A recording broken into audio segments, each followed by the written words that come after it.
বর্তমানে সৌদি আরবে পুলিশ কি আসলে মানুষ ধরতেছে কিনা, তো এই নিয়ে আজকের ভিডিও। তো ভিডিওটি দেখতে থাকুন। আসসালামু আলাইকুম এভরিওয়ান, আমি আছি আপনাদের সাথে মোহাম্মদ খায়রুল ইসলাম। আপনারা দেখতেছেন খায়রুল ইউনিক ইউটিউব চ্যানেল। তো আসলে দেখেন, আমি কিন্তু এখন আছি সৌদির একটা রাস্তায়। এই যে যাচ্ছি রাস্তা দিয়ে। তো বর্তমানে কিন্তু রাস্তাতে চলা আসলে খুবই কষ্টকর, কারণ যখন তখন পুলিশে ধরতে পারে। এটা বাস্তবই, পুলিশে কিন্তু এখন প্রচুর পরিমাণে আপনার ডিস্টার্ব করতেছে বা ধরা পাকড়াও শুরু করেছে। আর আমি এই মুহূর্তে এই ভিডিওটা বানাচ্ছি জেদ্দা থেকে, জেদ্দার একটি রাস্তায়।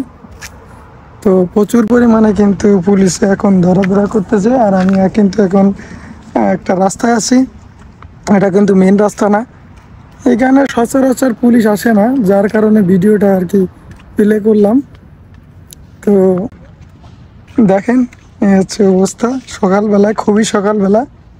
এখন কিন্তু বেশিরভাগ মানুষ সৌদিয়ান যারা আছেন তারা কিন্তু ঘুমাচ্ছে আর কি। তো আমি বেরোইলাম আর কি আপনাদেরকে ভিডিও দেওয়ার জন্য। আসলে সময় হয় না, আপনারা জানেন যে আমি রেস্টুরেন্টে জব করি, সপ্তাহে একদিন ছুটি পাই, তাছাড়া কিন্তু ছুটি পাই না, কারণ কাজের প্রচুর পরিমাণে চাপ থাকে।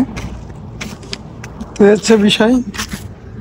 আর একটা বিষয় হচ্ছে যে কি বলবো আপনাদেরকে, পুলিশের কথা। পুলিশ বর্তমানে খুব প্রচুর পরিমাণে জ্বালাচ্ছে আর কি, যেটা আপনাদেরকে বলে বোঝানো যাবে না। প্রচুর পরিমাণে লোক ধরতেছে আর কি। অনেকে আছে 3 মাস আসছে কেবল বিদেশে, 4 লাখ 5 লাখ টাকা খরচ করে আসছে। দেখেন তাদেরকেই ধরে নিয়ে চলে গেছে। কোনো কারো আকামার মেয়াদ আছে তাও ধরে নিয়ে যাচ্ছে। আসলে ভাই, এটা হচ্ছে কপাল। আবার অনেকেই দেখেন 5 বছর 7 বছর 10 বছর রয়েছে, অথচ পুলিশেই ধরে না, ধরলেও ছেড়ে দেয়। তো এটা হচ্ছে পুরো ভাগ্য। কি বলবো আপনাদের, এটা মনে করেন যে মানে এটা হচ্ছে ভাগ্য, বুঝছেন ভাই। তারপরেও আপনার নিজের একটা সতর্কতা বজায় থাকা উচিত। বিদেশের বাড়িতে আসলে সেফটি নিয়ে চলতে হবে। আর বর্তমানে সৌদি আরবের যে অবস্থা ভাই, পুলিশে ধরবে ছাড়া কি করবে। যে পরিমাণে বাঙালি, যে পরিমাণে হয়ে গেছে ভাই, তুলনার বাইরে বলা যাবে না। প্রচুর পরিমাণে গ্যাদারিং হয়ে গেছে। তো দেখেন কি পরিমাণে রোদ, প্রচুর পরিমাণে রোদ। এই যে একটি রাস্তা। তো পুলিশে ধরে শুরু করেছে অলরেডি। তো প্রচুর পরিমাণে ডিস্টার্ব করতেছে পুলিশে। কি বলবো, আমি নিজেও ভয়ে ভয়ে আছি, যদিও আমার আকামার মেয়াদ আছে। তারপরেও আমি রাস্তার কোলে কালে বেশি যাই না, ডিউটি করি। ডিউটি শেষ করে এসে রুমে শুয়ে থাকি, বেশি একটা বেরোই না, কারণ অবস্থা ভালো না। অনেক টাকা ধার করে দেশ থেকে বিদেশে আসছি, এই জন্য বেশি একটা বের হই না, যদিও কাগজপাতি আছে।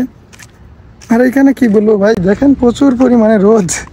ঠিক আছে, প্রচুর পরিমাণে রোদ, এই আর কি। তো যদিও অনেক টাকা ধার করে অনেকে আসছেন বিদেশে আমার মতো, সুতরাং খুব সেফলি থাকবেন। বলদিয়া ড্রম দেখলাম, তো এই বলদিয়া ড্রমের কথাই বলি। তো বলদিয়া ড্রম দেখতে পাচ্ছেন, এই ড্রমের ময়লা যারা উঠানোর কাজ করে, এদের বেতন বেশি না হলেও কিন্তু এরা কিন্তু অনেক কিছু বিক্রি করে, যার কারণে কিন্তু অনেক টাকা হয়। ঠিক আছে, তো যাই হোক, ওই বিষয়ে আমরা না যাই। আমরা যে কথা বলতেছিলাম, তো খুব সেফলি থাকার চেষ্টা করবেন। আর বেশি একটা বাইরে বেরোনোর দরকার নাই। আর গেলেও সাথে অনেক 2-4 জন একসাথে যাবেন। আর একটা কথা ভাই, ভুলেও রাস্তা পার হতে যাবেন না, মেন রোড। কারণ মেন রোড পার হইলেই কিন্তু আপনার পুলিশে দেখলেই জরিমানা করবে 75 রিয়াল। এই জিনিসটা মাথায় রাখবেন। আর কি বলবো ভাই, আর যদি আপনি বাংলাদেশ থেকে এই ভিডিওটা দেখে থাকেন, অবশ্যই আপনাদেরকে একটা রিকোয়েস্ট করব, আপনারা বর্তমানে এই যে 25 সাল শেষ, 2026 সাল চলে আসছে। তো আপনারা দয়া করে কেউ সৌদি আরব আইসেন না ভাই, ঠিক আছে? কারণ সৌদি আরবের পরিস্থিতি ভালো না। গ্যাদারিং হয়ে গেছে বাঙালি, পাকিস্তান, নেপাল, ফিলিপিন। ঠিক আছে, সুতরাং কেউ, আমি মনে করি না আসাই ভালো। এই একটা অবস্থায় আপনাদের না আসাই ভালো হবে সৌদি আরব।